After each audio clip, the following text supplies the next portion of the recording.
இதே வீட்டுல அப்பா ஒரு பக்கம் மனசு உடைஞ்சு போய் உட்கார்ந்துருக்காரு. ஜானு இப்ப தமிழை தேடி கிளம்பிட்டாங்க. இங்க நான் தனியா அல்லாடிட்டு இருக்கேன்டா. டேய் சேது, நீ சிஸ்டர் சிஸ்டர்னு தமிழ் மேல பாசமா தானே இருக்க. அந்த சிஸ்டரை தடுக்க தெரியாதா உனக்கு? அத்தான் நான் சொன்னேன் அத்தான், எவ்வளவோ கெஞ்சியும் பார்த்துட்டேன். சிஸ்டர் கேட்கறதாவே இல்லை. மாமாவும் போய் பேசி பார்த்தாரு. தமிழ் சிஸ்டர் பிடிவாதமா இருந்தாங்க அத்தான். அந்த அளவுக்கு பிடிவாதமா வீட்டை விட்டு போறாங்கன்னா அவங்க மனசு எவ்வளவு வேதனைப்பட்டிருக்குன்னு கொஞ்சம் யோசிச்சு பாருங்க.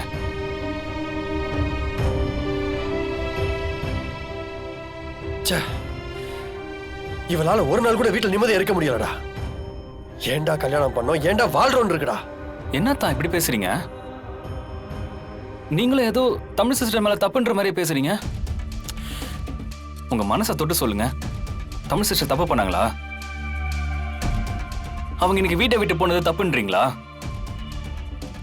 மான ரோஷா இருக்கிறவங்க, சோத்துல கொஞ்சமாவது உப்பு போட்டு சாப்பிடுறவங்க யாராவது இன்னைக்கு இந்த வீட்டுல நடந்த சம்பவத்துக்கு அப்புறம் இருப்பாங்களா? சரியாத்தான், தமிழ் சிஸ்டரை விடுங்க. வர்ஷினியே இருக்கு. நம்ம வர்ஷினி மேல யாராவது திட்டுப்பாட்டம் போட்டா நீங்க சும்மா இருப்பீங்களா? இல்ல கையை கட்டிட்டு தான் வேடிக்கை பார்ப்பீங்களா? சரி, அவளை விடுங்க. நான் உங்க மச்சான் தானே. என் மேல இப்படி யாராவது திருட்டு பழி போட்டா நீங்க வேடிக்கை பார்த்துட்டு இருப்பீங்களா? உங்க ரத்தம் கொதிக்காது? மல்லுக்கு நிக்க மாட்டீங்களா? அவங்க யாரா இருந்தாலும் உங்க உறவே வேணான்னு தள்ளி விட்டுருக்க மாட்டீங்க?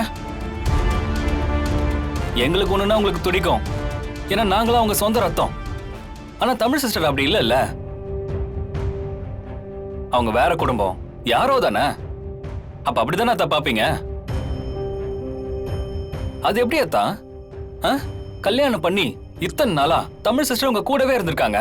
அவங்க இன்னைக்கு வீட்டை விட்டு போயிருக்காங்க. என்னாச்சு ஏதாச்சுன்னு பதறி போய் கூட்டிட்டு வருவீங்களா? அதை விட்டுட்டு கதவை சாத்திட்டு புலம்பிட்டு இருக்கீங்க. அதுவும் இல்லாம திட்டிட்டு வேற இருக்கீங்க. என்ன சொன்னீங்க அத்தா? தமிழ் சிஸ்டர் உங்க நிம்மதியை கெடுத்துட்டாங்களா?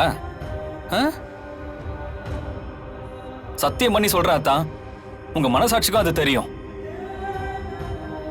அவங்க இந்த வீட்டுக்குள்ள வந்ததுக்கு அப்புறம் தான் இது வீடு. அதுக்கு முன்னாடி இது வெறும் கட்டடம். வெறும் செங்கலும் மண்ணும் வச்சு கட்டின கட்டடம். இந்த வீட்டுக்கு உசுறு கொடுத்தது தமிழ் சிஸ்டர் தான் அத்தா. அது மட்டும் இல்லைன்னு உங்களால மறுக்க முடியுமா? அத்தா, அந்த நன்றிக்காவது போய் தமிழ் சிஸ்டரை கூட்டிட்டு வாங்க. தப்புக்கு மேல தப்பு செய்யாதீங்க அத்தா.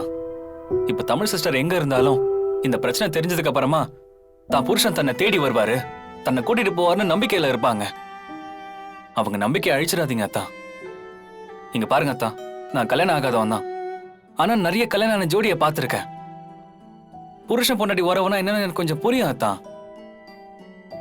பொண்டாட்டிக்கு ஒரு பிரச்சனைனா இந்த உலகமே அவங்களுக்கு எதிராக நின்னாலும் பொண்டாட்டிக்கு துணையா நிக்கிறவன் தான் அத்தா புருஷன். அவங்கள காப்பாத்துறவன் தான் நல்ல கணவன். நீங்க அதுல ஒருத்தனா இருக்கணும்னு நினைக்கிறேன் அத்தா. அப்புறம் உங்க இஷ்டம்.